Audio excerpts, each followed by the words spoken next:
ऊर्जा को सामान्यतः हम आज दो भागों में बांटते हैं, नवीकरणीय ऊर्जा और अनवीकरणीय ऊर्जा। नवीकरणीय मतलब हम जिसको पुनः प्रयोग में ला सकें, अर्थात जैसे शरीर और आत्मा को देखें तो एक पुरानी परंपरा है सनातन धर्म में भी कि शरीर तो मरता है लेकिन आत्मा नहीं मरता, वो शरीर बदलता है। तो ऊर्जा को आप इसी प्रकार समझ सकते हैं, निर्मित तो होगा नहीं ना नष्ट होगा, वो स्वरूप को चेंज करेगा या शरीर को। तो यहां पर नवीकरणीय का मतलब है वे ऊर्जा के स्रोत जो नष्ट नहीं होते, वो अक्षय ऊर्जा के स्रोत हैं। तो जिस इसका उल्टा हो जाएगा अनवीकरणीय, अर्थात जिसको फिर से जीवित ना किया जा सके, फिर से उसको पुनर्प्रयोग के युक्त बनाया ना जा सके। तो हालांकि उसको डिटेल में लेकर चलेंगे हम लोग। तो ऊर्जा को सामान्यतः आप तस्वीरों में देखेंगे, बिजली का तस्वीर है, ये ऊर्जा का जो फिजिक्स में तस्वीर आता है, आरेख आता है, वो ये आता है। तो ऊर्जा की अवधारणा स्पष्ट हो गया होगा। ऊर्जा के प्रकार को लें तो नवीकरणीय अर्थात जो अक्षय ऊर्जा के स्रोत हैं, और अनवीकरणीय अर्थात वे ऊर्जा के स्रोत जिसका एक बार हम प्रयोग कर लें तो वो नष्ट हो जाते हैं। और इसी प्रक्रिया में इन दोनों की विशेषताएं भी शामिल हैं। और तब फिर प्रश्न आएगा हमारे समक्ष कि किस प्रकार के ऊर्जा संसाधनों को हमें तेजी से विकसित करना चाहिए।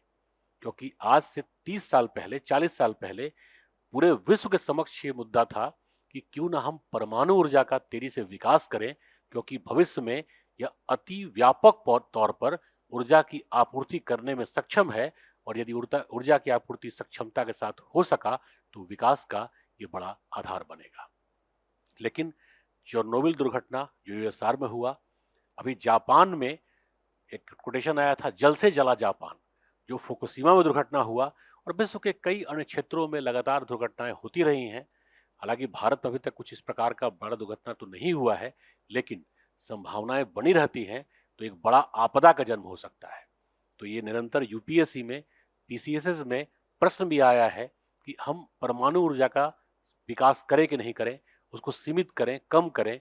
तो आप अपना विचार दें। विशेष रूप से बीपीएससी में ये प्रश्न आ भी चुका है।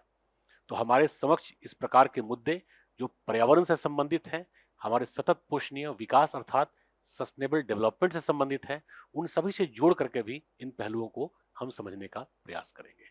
इस आरेख से स्पष्ट है कि नवीकरणीय ऊर्जा के स्रोतों से ये जो पृथ्वी हरी दिख रही है, अर्थात हमें न पर्यावरण में किसी प्रकार का समस्या होगा, और वैसे भी वो अक्षय ऊर्जा के स्रोत हैं, अर्थात उनका विकास यदि तकनीकी के साथ हम कर लें तो वो समाप्त भी नहीं होंगे।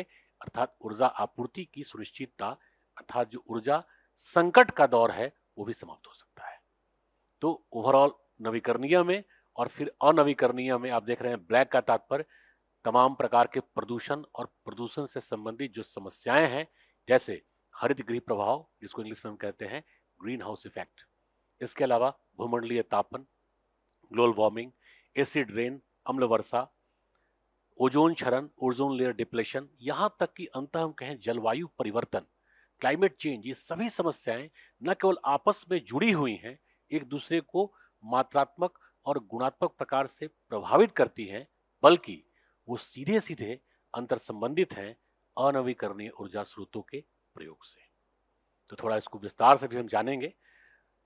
आगे हम देखें तो एनर्जी रिसोर्स में, जैसे ये पूरे रिसोर्सेज हो गए, इनको दो पार्ट्स में मैंने बांट दिया है।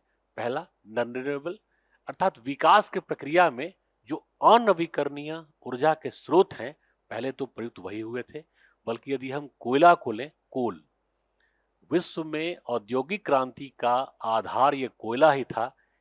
ये वैश्विक पहली औद्योगिक क्रांति ब्रिटेन में हुई, ब्रिटेन से फ्रांस, जर्मनी, यूरोप के अन्य राष्ट्रों में फैली, विकसित हुई, यहां तक कि जापान या विश्व में धीरे धीरे फैलती चली गई।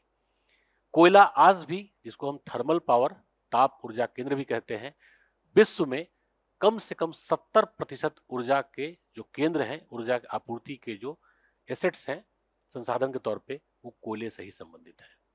अर्थात हम इस स्तर पर विकसित होने के बाद भी आज तापीय ऊर्जा केंद्रों से मुक्त नहीं हो पाए हैं।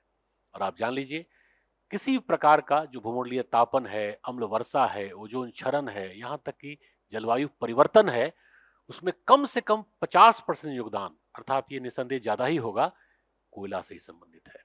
अर्थात हमें इसको अतिशीघ्र नियंत्रित करने की आवश्यकता है। तो सबसे पहले यदि अवधारणा का स्तर पर देखें तो कोयला हो गया, न्यूक्लियर अर्थात परमाणु ऊर्जा हो गया, ऑयल में पेट्रोल डीजल भी आ जाएगा, नेचुरल गैस में जो हम घर में गैस से खाना बनाते हैं, या सीएनजी कंप्रेस्ड नेचुरल गैस जो है वो भी इसी गैस के अंतर्गत आ जाएगा। तो हम ऑयल में सब कुछ शामिल करके चलते हैं। इसके अलावा या नेचुरल गैस यहाँ लिखा ही हुआ है, तो ऑयल में पेट्रोल डीजल इसमें आ जाएगा जो सीएनजी है, ठीक है, एलपीजी हो गया। तो ये सारा का सारा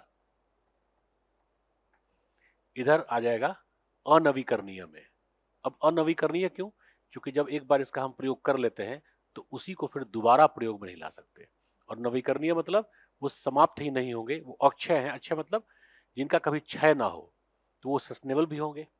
तो उनमें आ जाएगा बायोमास, हालांकि इसमें 4 ही दिया है मैंने, हाइड्रो एनर्जी अर्थात जल विद्युत, पवन ऊर्जा और सोलर एनर्जी। इसमें मूलतः 7 आएंगे, कम से कम और भी हो सकते हैं, बट 7 जिसका प्रयोग आज वैश्विक स्तर पर किया जा रहा है।